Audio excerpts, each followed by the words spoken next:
Thanks for tuning in as I clamor for coins in New Super Mario Bros. 2. I'll be running, jumping, and hoarding my way toward all the gold I could ever wish to obtain. Do me a favor and get a good night's rest. Please. Smiley face. Continuing through the snowy area. World 4 of New Super Mario Bros. 2 on the Nintendo 3DS. My name is Brian Saviano, a.k.a. Bricks. What? Oh, what? Brian. Yo, it's your boy. What up? How we feeling? Okay, that did not work out. But how we feeling? How we meowed it out? All right. These things will absolutely damage me here, and you get rid of them by jumping, perhaps. I don't really know. Whatever. So last time I talked to you, lovely people here, I was talking about my experiences in New York City and what happened after I met a ton of you at the Nintendo store, Nintendo New York, to be 100% clear with you. That is the actual name of the store, in case you were curious, and I should not have made that. That was made in incredible timing there. I love you can actually see the time of the level down there at the bottom. I just kind of really realized that. Didn't really register until just now, but that's fine. So, went to the restaurant after searching for the restaurant for a little while. Obviously, all the blocks in New York are incredibly massive. So you're spending, 2 blocks away is like 5 minutes. So it's not a short duration of time by any means. But that's okay, It's all good. There we go. That's what I was looking for there. And that's not what I was looking for there, because I ended up not succeeding. Oh, well. So we showed up at the restaurant, and when people meet me in real life, I am a real human being. Go figure, right? I'm not some, special celebrity. I don't have this weird yellow hue around me. I'm not I don't glow like the sunshine. I'm good. I don't do that. And I feel like a lot of people might feel that way about, a celebrity. Not saying that, I'm a celebrity, because I'm not. I am not, famous. I'm not the, you couldn't even make an argument, really, for that. That's kind of just not how it go. Really? I messed up there. I should have tossed that one, then slid down, but whatever. So, I won't make that argument here, but, a lot of people get nervous when they are around someone that they admire, whether it be a celebrity or, someone they had heard about before through a friend group or something. I get nervous talking to people. Like when I met, Arlo and Abdallah and all that at PAX East, I was totally nervous. But you know what? Oh, okay. So those don't actually damage you. They just annoy you. Gotcha. Basically, like every annoying person I dealt with when I was in kindergarten. Duly noted. So I'm going to grab this here, toss this, then do this. There we go. That's what I was looking for there. Yes. Okay, cool. That's the money right there. That's the goal. Perfect. So we show up there, and they don't say anything. We just sit down, and it turns out, we sit down. The group was sitting directly behind us for only a few seconds there, and they were just finishing eating. But I sat down, and everyone's talking. I'm like, what are you talking about? And they're like, that was them right behind us.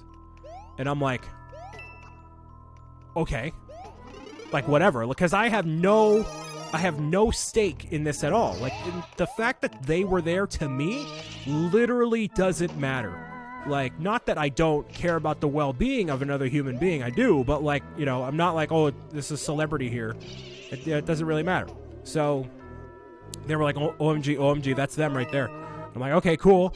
You should have had me say something, because I would have said to them, hey, my friends are fans over here. You mind saying hi? From one famous person to another, But they're like, no, don't you dare, Brian. Don't you do that. No. And I'm like, all right, well, not that I had a chance to anyways.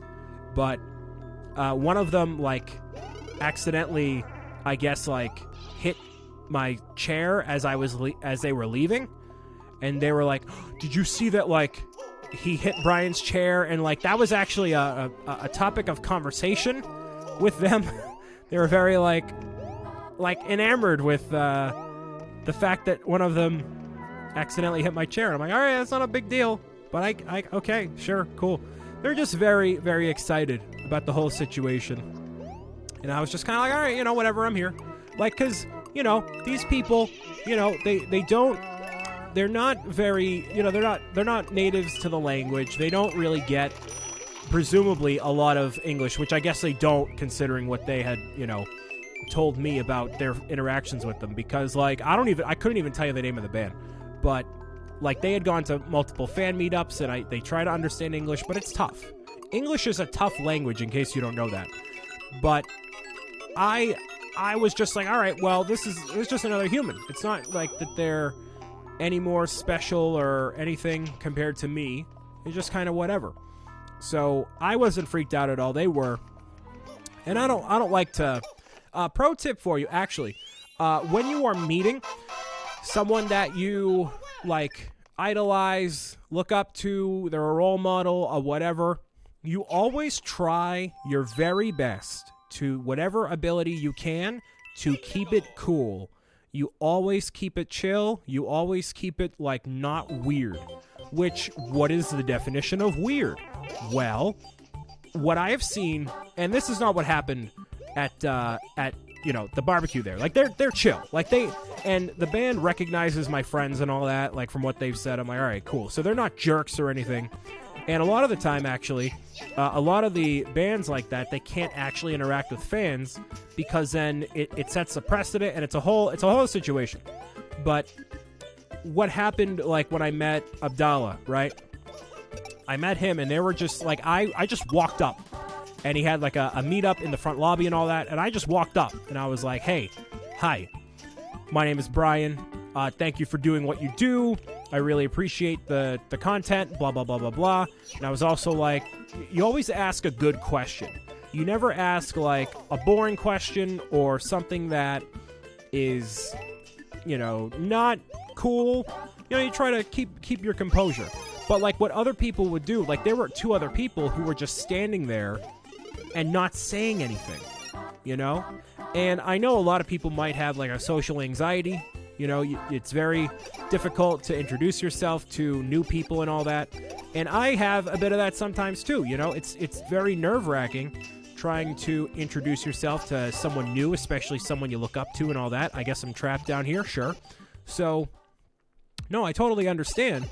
But you want to do everything you can to make the best impression that you can. And I think the way you make a good impression is by keeping it chill and, keeping a good question in mind.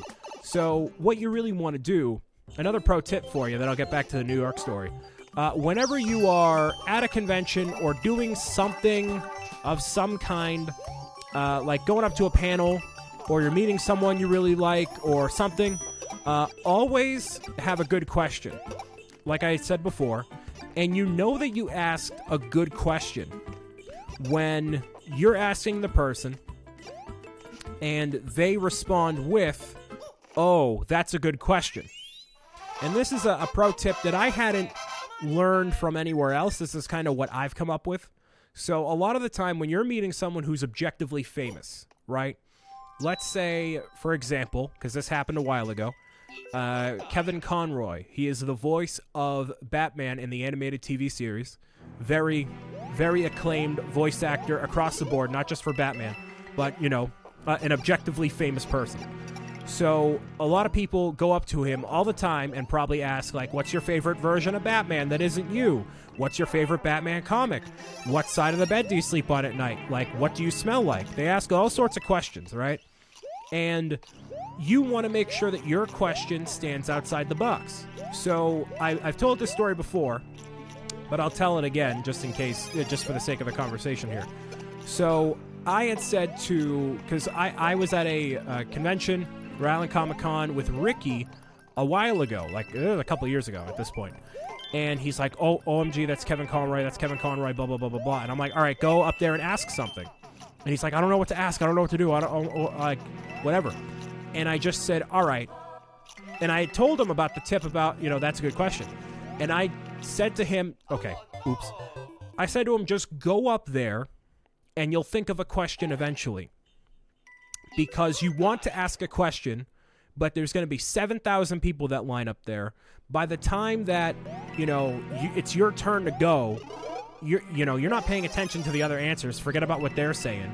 Just focus on what you want to say and think up of something. And I've done this multiple times where I just wanted to ask something and I thought of it on the spot. Now, not everyone can do that, and Ricky is not typically known for doing that, but I'd like to think that I've rubbed off on him enough as a friend that he's picked up on a few of my ways of doing things. So he went up and he asked Kevin Conroy some question, couldn't tell you what it was years ago.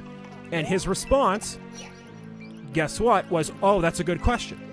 And he went into this whole thing about whatever it was. Because you got to think of it from that person's perspective. They get asked so many questions about so many things that either do matter or don't matter, that pertain to what he does, or just like I don't know, like other questions like I had said before that are just kind of off topic. You always want to ask something that is going to catch them by surprise, because they're just anticipating, oh, I'm going to answer the same 3 questions over and over again, and that's going to be the extent of what happens. And that's fine. They expect that, but you don't want them to expect that. We want to ask them like a good question. So that's how you know you asked something good, not that you asked something bad if it isn't their immediate response, but you want to set yourself on the right foot there. So in the case of the barbecue there, they had already met them before, so I wasn't like, all right, go up and say something. They've met them before, so it's all good, Not particularly concerned about them or that situation at all. That's cool, great. Oh, actually, I can probably get a couple of one-ups here, maybe, potentially. Probably not. I don't know if I'm going to botch it right here. Yes, I am. Nice, solid. But at least I'm going into this boss battle with the fire flower, so that's good. Not that I need anything else. Not that there's anything hidden up here. No. Cool. Gotcha. So the entrance should probably be right here as well, just to make sure. And the camera went off again. Oops. Still trying to figure things out with this new camera here. It flickers green and does all that. So you get the full immersive experience here. And obviously the score doesn't matter. As long as you're having fun, you're good. So, and that was it. They showed up at the restaurant, and I was like, all right, that's them, cool, whatever. And, yeah, we had barbecue.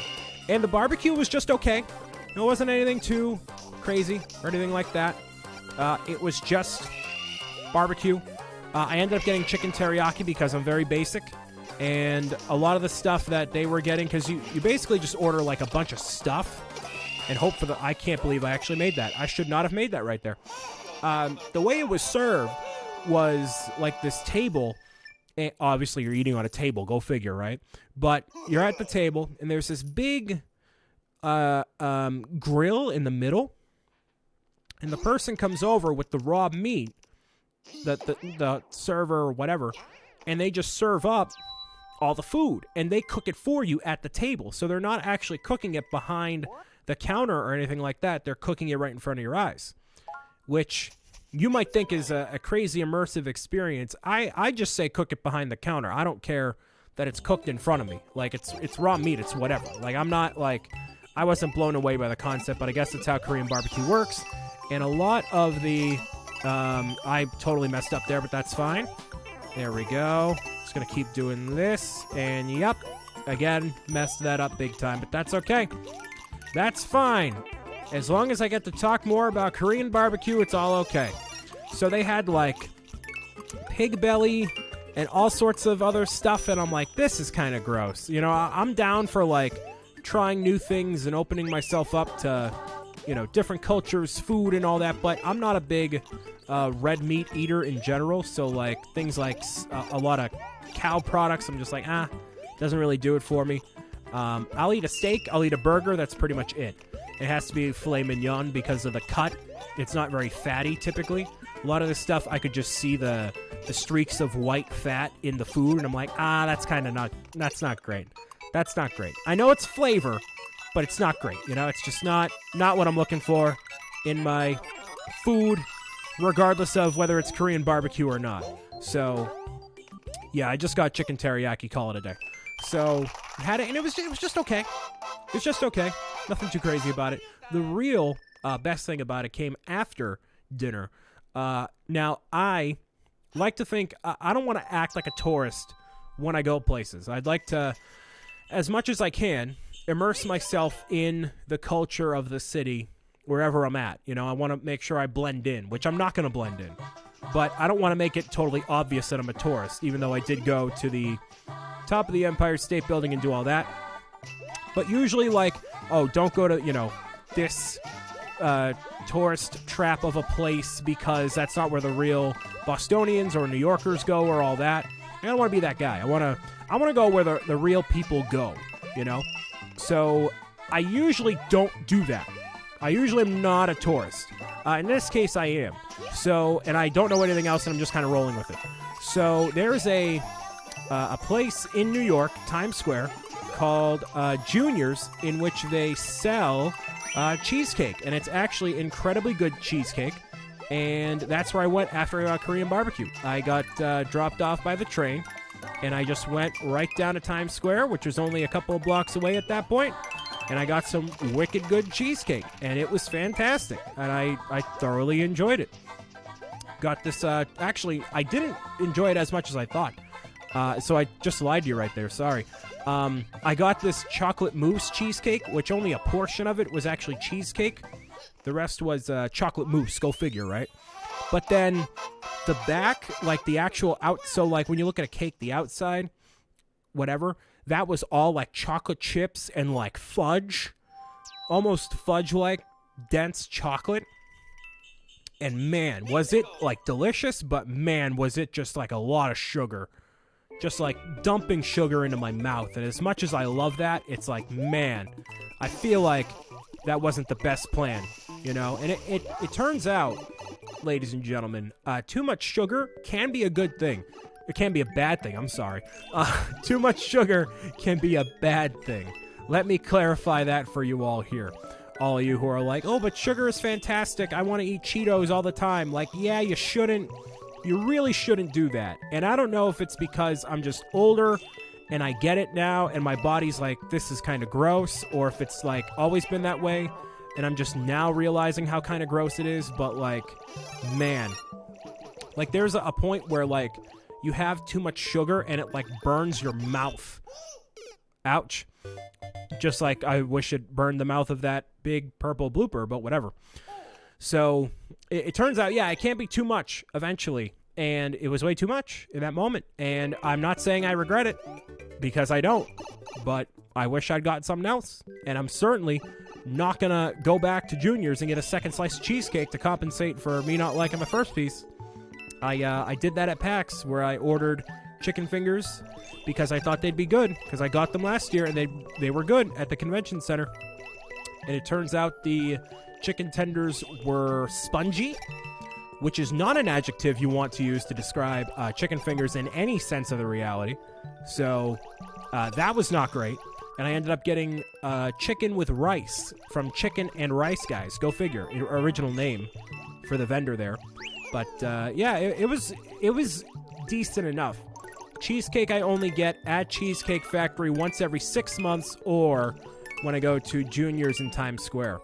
The opposite of what I did there is kind of what I did when I went to, or like, oh, really?